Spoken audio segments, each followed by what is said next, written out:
Olá, bom dia. Meu nome é Fernanda Stallone e nessa apresentação vamos falar um pouquinho sobre os acidentes com derramamento de petróleo no Brasil entre os anos de 1975 e 2022.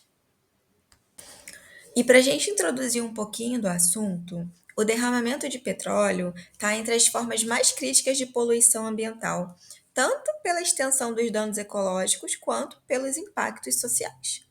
Aqui no Brasil, esses acidentes têm causado efeitos profundos em ecossistemas aquáticos e em comunidades humanas que dependem diretamente desses ambientes. Então, o objetivo desse trabalho é analisar os dados desses acidentes, identificando os padrões no tempo e no espaço e relacionando eles ao contexto político, econômico e tecnológico da época.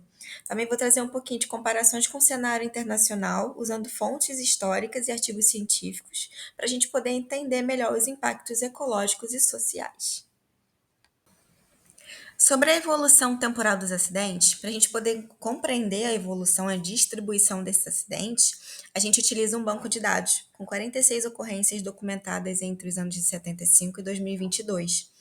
Esses dados eles revelam aqui para a gente um aumento expressivo na ocorrência de acidentes a partir de meados dos anos 90, com um pico nos anos 2000, quando foram registrados 10 casos.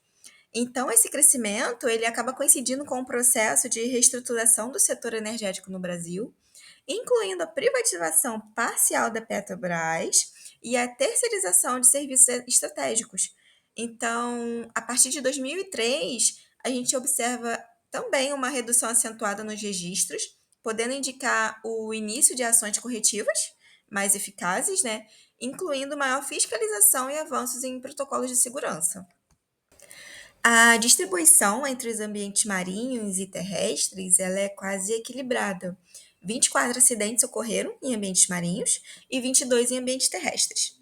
No mar, o vazamento ele se espalha com muito mais rapidez, tornando assim um controle bem mais difícil e impactando fortemente aí a biodiversidade costeira e atividades como a pesca também. Já em terra, esses acidentes, eles frequentemente contaminam rios e solos, afetando diretamente a saúde humana, né, e a fauna local.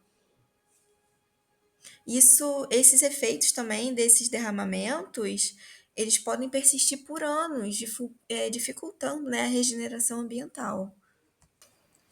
Aqui, sobre as causas frequentes dos acidentes, as principais incluem falhas operacionais, rompimentos de oleodutos, vazamentos em tanques de armazenamento e negligência em protocolos de manutenção.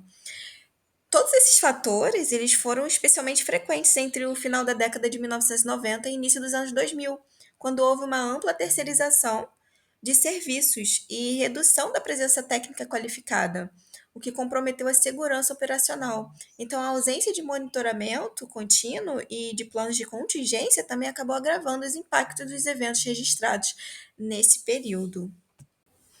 Entre os casos de destaques no Brasil, o que a gente pode falar de acidentes mais graves registrados, né, nessa época, destaca-se o vazamento da Baía de Guanabara, que ocorreu em 18 de janeiro de 2000, quando aproximadamente 1,3 milhão de litros de óleo combustível vazaram de um oleoduto da refinaria de Duque de Caxias, na Reduc.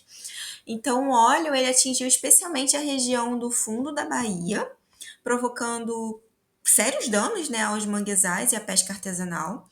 E acaba que os custos para mitigação e compensação superaram 100 milhões, incluindo multas ambientais e ações judiciais contra a Petrobras e os seus gestores, né?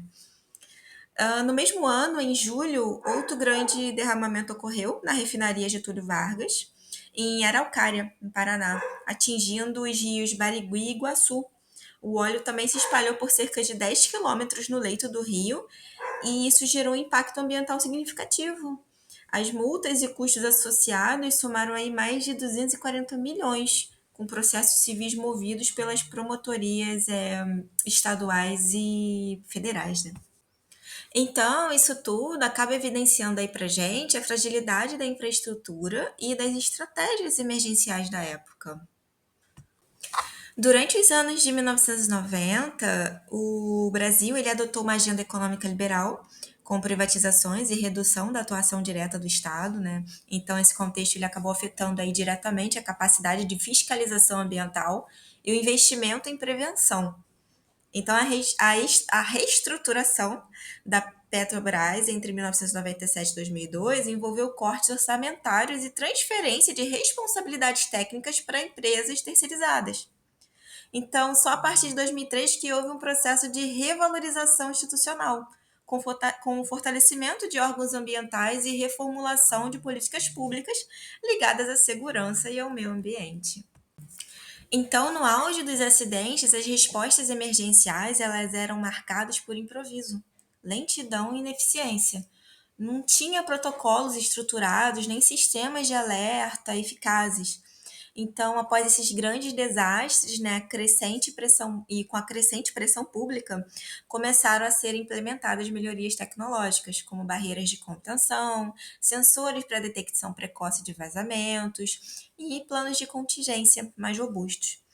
Contudo, essas soluções ainda são concentradas em áreas de maior visibilidade e não têm cobertura uniforme em todo o território nacional, né? Então acaba atrapalhando bastante isso.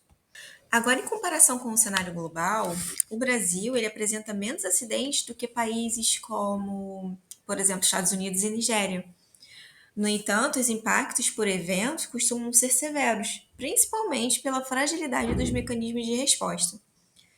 Enquanto países desenvolvidos aplicam multas rigorosas e têm estruturas de emergências consolidadas, já que no Brasil a responsabilização muitas vezes é fraca e a legislação ambiental, embora exista, enfrenta dificuldades de aplicação. Então, alguns estudos sobre por exemplo, sobre o desastre da Deepwater Horizon, que foi uma plataforma de petróleo que explodiu e afundou no Golfo do México, né, em abril de 2010, acaba evidenciando para a gente o contraste entre o tempo de resposta e o rigor jurídico de diferentes países.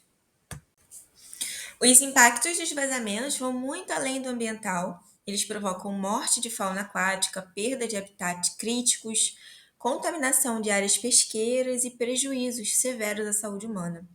Então, populações ribeirinhas e pescadores artesanais são os mais afetados, tanto economicamente quanto socialmente. Né? Em muitos casos, houveram perda de até 80% da renda familiar após grandes vazamentos. E a recuperação ambiental, quando ocorre, ela é muito, muito lenta e muitas vezes parcial, com cicatrizes aí duradouras nos ecossistemas atingidos.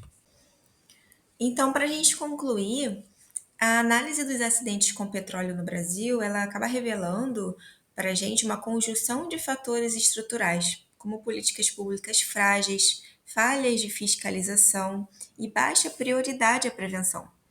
Então, melhorias significativas só começaram a surgir após tragédias marcantes e intensa mobilização social. Para reduzir esses riscos, é essencial que os países eles investam em tecnologias de prevenção. Né? Então, é necessário que o Brasil invista nessa tecnologia, fortaleça a atuação dos órgãos ambientais e alinhe suas práticas aos padrões internacionais de segurança, tanto na transparência também quanto na responsabilidade socioambiental. Então é isso para concluir. Eu espero que tenha ficado claro e tenham gostado. Aqui estão algumas referências bibliográficas utilizadas no trabalho. E é isso. Muito obrigada pela atenção.